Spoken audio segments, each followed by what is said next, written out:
In this world, this world of darkness, people bite, backbite, devour, and essentially seek to control and dominate.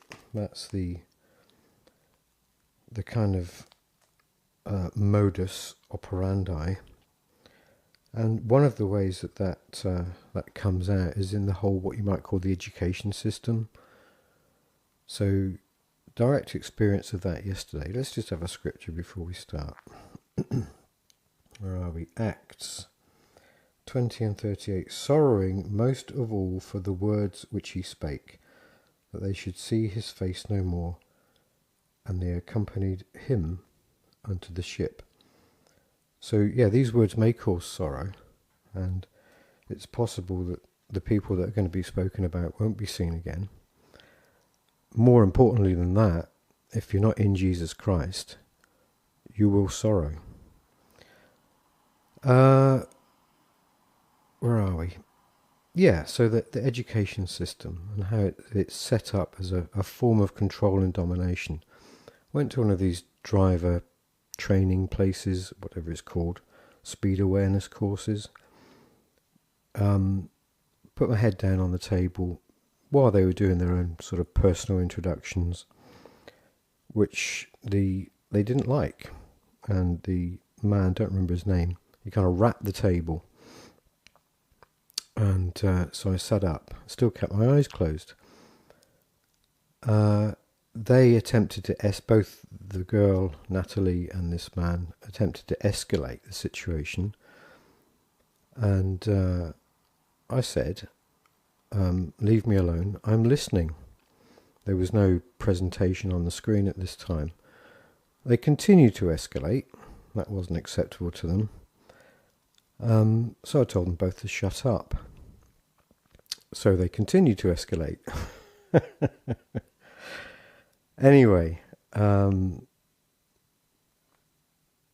story short, the course proceeded pretty much uneventfully.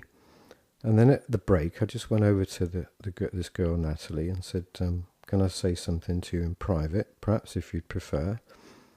So we went round to this corner back part of the room, simply said, don't embarrass people in public, and walked off. She followed me, again attempting to escalate, to control and dominate. Told her to go away. Again, cutting this to its bare minimum. At the end of the course, was basically said something along the lines of participation can take many, many forms. Not everybody was speaking, and listening is a very powerful form of participation. Anyway, the man then said, well, you were effing and jeffing. What do you mean? Saying shut up is not effing and jeffing. He said, no, when you went round this corner part with Natalie. So when the course was over, just went over to them and said, what do you mean effing and jeffing? And then he said, well, you were swearing at her and this, which is completely untrue. So I said she was lying. At which point he grabbed my arm and tried to basically take me out of the room. So that's common assault. Let's finish with a scripture. Acts again, 19 and 30. But if ye inquire anything concerning other matters, it shall be determined in a lawful assembly. Okay, so continuing the saga with the speed awareness course. Marcus, the other videos, was talking about going into so-called churches as a lamb, a sheep, dressed as a wolf. So you're going in and perhaps engaging with people and having conversations to kind of pull them out of the Antichrist system, the goat shed building that they're in, and how the pastor will often perceive on some level that you're a threat to his livelihood, and that you won't want to lose a goat. So anyway, in a similar way, what happened in this on this course kind of reflected that, in that you can go into a situation, people don't know that you're saved. However, the devil does, and people who are attached, perhaps in a kind of Stockholm syndrome type way, hive mind way, to the system, there'll be something in them that is threatened by your very presence. And just thinking about the whole situation, that's what was happening. It was on a spiritual level. It was the devil wanting me out of the room, and the continual attempts to escalate confrontation was to have me be reactive to a point where they would have justification for calling the police and having me removed. So it's important to stay calm. However, another point that Marcus made, which, again, thinking back about this whole situation, you might be going in as a lamb dressed as a wolf, a sheep dressed as a wolf. However, being as wise as a serpent and as harmless as a dove, however, there will come a point where the Lion of Judah will, when necessary, come out. And that may be like a strong rebuke, without raising your voice necessarily. You can speak with authority.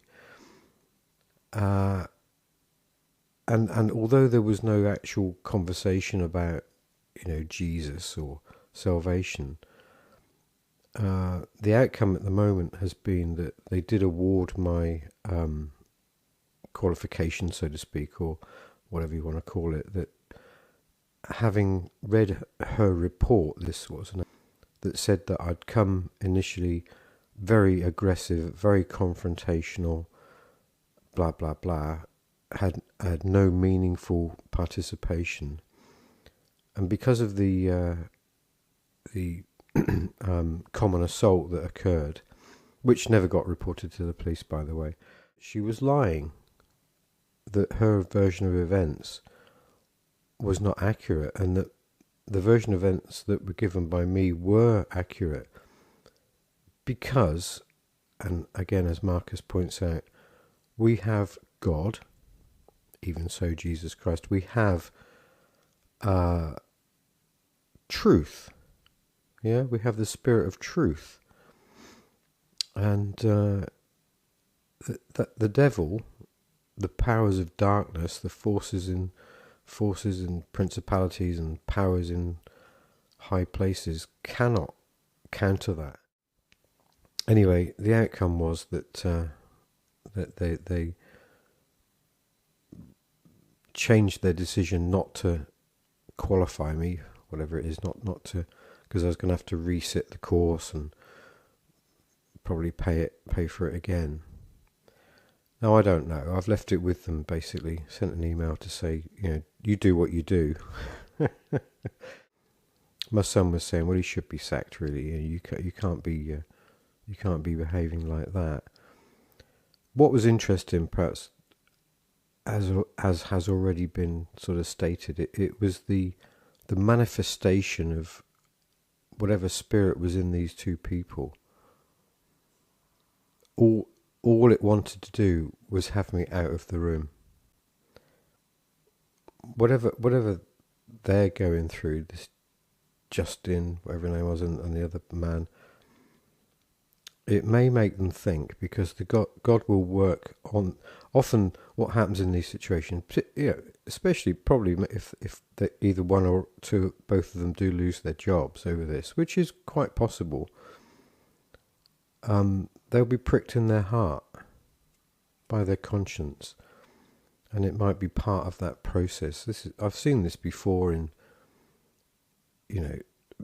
tyrannical kind of police interactions, where it's changed that person's life, it's changed the police officer's life, because they've had when they've reflected and God's worked on them to see that what they were doing was wrong. So anyway, and the Lord may even create a situation where there will be an opportunity to share the gospel. I mean, there are little things that may be part of that, which hadn't occurred to me before, was that on my jacket, and I know women are good at noticing details, apparently, was the word Jesus. Yeah, in fact, that might have been what started the whole thing. So, anyway, all things, we know all things work for good to those that love God, to them who are the called according to his purpose. And, well, just to finish off, conclude this little talk. Yes, you can go into church buildings and talk to people. Yes, you can go out preaching. Yes, you can go out giving out tracts. And, not that there's anything wrong with any of that, and the Lord will present witnessing opportunities. So again, rest. Okay. God bless.